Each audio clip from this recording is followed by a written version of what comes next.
Hello friends, welcome to my channel. आज की कहानी है पिता का आखिरी पत्र जिससे बदल गई बेटी की ज़िंदगी। अपने माता पिता की इकलौती संतान किरण ने वकील बनने के अपने सपने को पीछे छोड़ते हुए महज 21 साल की उम्र में शादी कर ली थी। उसने अपने पति महेश के साथ एक खुशहाल जीवन के सपने संजोए थे, लेकिन दुर्भाग्य से उसका यह रिश्ता किसी बुरे सपने से कम नहीं था। हर शाम काम से घर लौटने के बाद महेश खूब शराब पीता और हंगामा करता था। एक रात जब किरण ने महेश को डिनर परोसा तो महेश, जो पहले ही विस्की की आधी बोतल ख़त्म कर चुका था, इतना भड़क गया कि उसने खाने की प्लेट हवा में फेंकते हुए उसे धक्का दे दिया। फिर वह नशे में धुत होकर चिल्लाया, "यू आर वर्थलेस, तुम अच्छा खाना तक नहीं बना सकती।"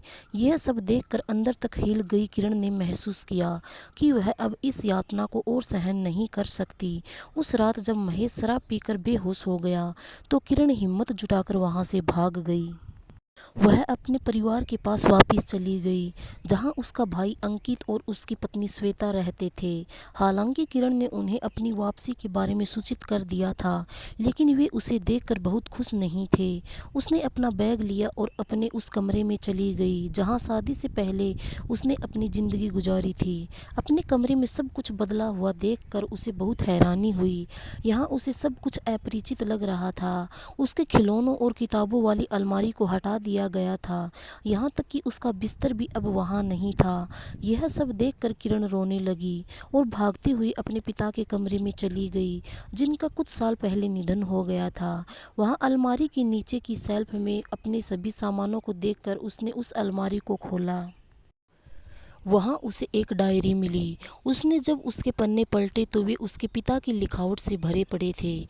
इसी डायरी में उसे एक पिता का पत्र मिला जो उसके पिता ने अपने निधन से महज एक दिन पहले लिखा था। फिर उसने पिता का पत्र पढ़ा। प्रिय किरण, मुझे उम्मीद है कि तुम ठीक हो। पिछली बार जब मैंने तुम्हें देखा था तो मुझे लगा था कि तुम खुश नहीं हो।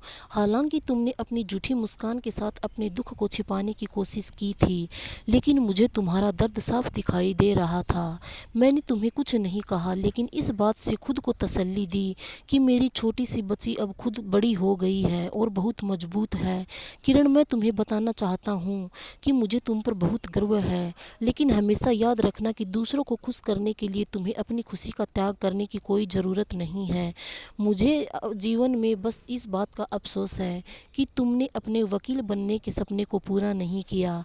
अभी भी देर नहीं हुई है मेरी बच्ची। मुझे तुम पर पूरा भरोसा है कि तुम अभी भी इसे पूरा कर सकती हो। मैं उम्मीद करता हूँ कि जल्द ही तुमसे फिर मुलाकात होगी। मेरी प्यारी बच्ची, सदा खुश रहो और अपने परिवार का ख्याल रखो। तुम्हारे पापा। किरण अपने पिता का पत्र पढ़कर स्तब्ध थी। उसे लगा कि जैसे उसके पिता उसके बगल में बैठकर ये शब्द उससे कह रहे हैं। उसके आंसू दृढ़ संकल्प में बदल गए। उसने दीवार पर अपने पापा की तस्वीर को देखा और कहा, "धन्यवाद पापा, मैं आपको कभी निराश नहीं करूँगी।" तब से 10 साल बीत चुके हैं। आज किरण एक सफल वकील है। उसका एक बड़ा ऑफिस है जहां वह प्रतिदिन कई क्लाइंट्स के साथ डील करती है। हर सुबह काम शुरू करने से पहले वह डायरी निकालकर पिता का पत्र पढ़ती है, जिसने उसकी ज़िंदगी बदल दी।